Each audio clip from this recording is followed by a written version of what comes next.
This video demonstration is brought to you by the Crafts channel in association with Dremel Hobby. Hi, my name is Kate Hemmings and I'm pleased to welcome you to a special project video demonstration brought to you by the Crafts channel in conjunction with Dremel. Dremel offers a fantastic range of hobby tools which are perfect for all your crafting projects. Today I'm joined by Corinne Brad, who's going to be using the Dremel glue gun to create a decorated canvas. Hi Corinne. Hello Kate. So we're going to be using the Dremel glue gun today? Yes, yeah. Now the Dremel glue gun, it's lovely, very ergonomic. Has a handy stand here that simply clips up and then clips back down again, so you can keep it on your work surface. You've got a silicone sleeve around the tip of this, and it comes with interchangeable tips, which you must change when it's cold because it does get very hot. Okay. I'm using the fine tip on there at the minute because I don't want to have loads of glue. Buttons are quite lightweight, they don't need a lot of glue to keep it on the canvas. And I'm using the clear glue sticks. Now these are 11mm glue sticks. And you'll see on the top here there's a dual heat setting for the glue gun. So that's set on high for the clear ones. You can also set it on low because they do a range of glitter sticks as well, which are great for Christmas decorations and for kids' parties. Fab. You want to melt the glitter sticks on the low setting. But we'll keep it on high for the minute. Okay. Now, I'm just going to move that to one side because what we're going to do is we're going to create a canvas like this. I It's love simply, these. do you? I must admit, they're quite up to date at the minute. Very trendy. Seen them in lots of places on the internet and things like this.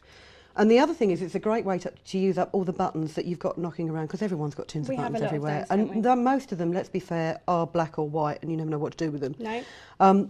Black gives a really dramatic effect here on a red and gold background. There's one I've done over here which I've used sort of old white and mother of pearl and green buttons for a much more subtle effect.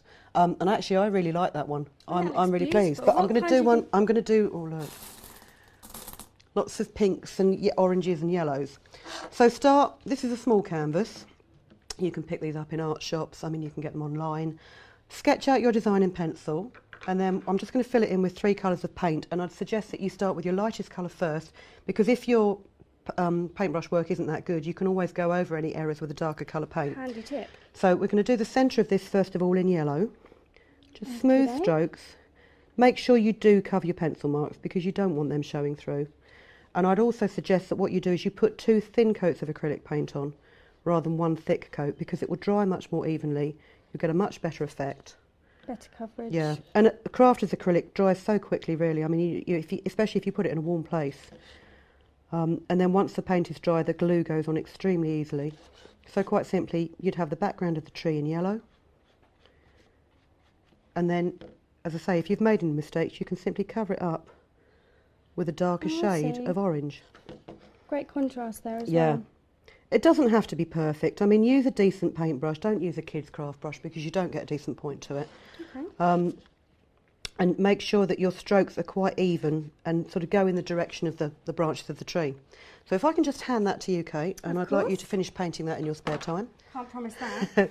What you should end up with is a canvas that looks like this. So nice even colour on it, nice very simplified picture, and this is where the fun part comes. The buttons. Because this is when you grab your small collection of buttons that you may have at home. Small. You're jealous of them, aren't you? Of course. And simply place buttons in the gaps Quite between randomly? Yeah, don't use huge buttons. I mean, you know, for example, if you had a big pink button like that, it would look completely out of place on there. Yeah. Decide what your maximum size button is going to be and then stick with that. I mean, I'd say that's probably the biggest button you're going to want to use on a canvas like this. It's quite a small design, isn't it? And you need to place them around the canvas, put the big ones in first, and then you can put the small ones in to fill the gaps up later on. The other thing is, you might find that you've got buttons that have recesses in the top of them.